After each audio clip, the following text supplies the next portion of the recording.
பொருள்பட்டுதான் ஆகணுங்க. இந்த பயணிக்காக பொருள்படுத்தணும். சரி ஆகணும்.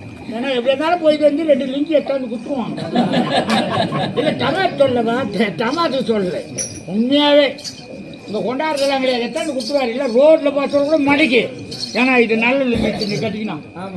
இல்லப்பா எதனா கொஞ்சம் வாங்கிக்கப்பா இந்தாப்பா அப்படின்னு உண்மையாதான் பெருமைக்கு தான் சொல்றேன். குற்றங்காலத்தோட இருக்குது. ஆமா ஒரு ஏன்னா இந்தம்மா கதை சின்ன கதை. ஆமா கொஞ்சம் கொஞ்சமா சுருக்கமா சொல்லிக்கிட்டே வந்துடலாம்.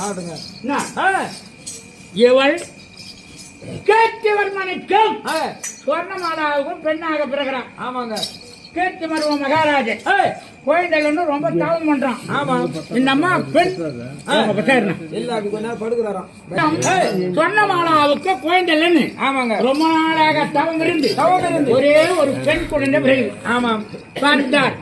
இந்த குழந்தை வந்து ஜனங்கள்லாம் வந்து பார்த்தாங்க. 56 தேசத்து மன்னரும் அவ்வளவு அழகா. ஆமாங்க.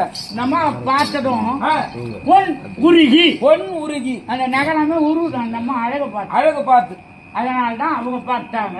பொன்னுருவி இல்ல, பொன்னுருகி சொர்ணமாலா. ஆமா சுபாங்கன் அப்படின்னு பேர் வச்சு நாள் ஒரு மேனியம் போயிட்டு ஒரு ஒண்ணுமா வளர்த்து வருகிறார் மகாராஜா.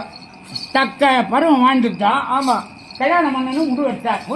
கேத்துவர்ம மகாராஜா பார்த்தார். கேத்துவர்மன் அம்மா உனக்கு கல்யாணம் பண்ண வரமான்னு சொன்னார். உடனே பார்த்தார். இவர் கூட ரொம்ப நாளா ஒண்ணு கல்யாணம் பண்ணு சொல்லிங்கிறாராம். ஆமா அந்த அம்மா வேணான்னு சொல்லினே இருந்தாங்களாம். அது போல இந்த அம்மா கல்யாணம் பண்ணாங்களாம். பார்த்தாரு. செய்துதாம ஆகணும்னு சொல்ற.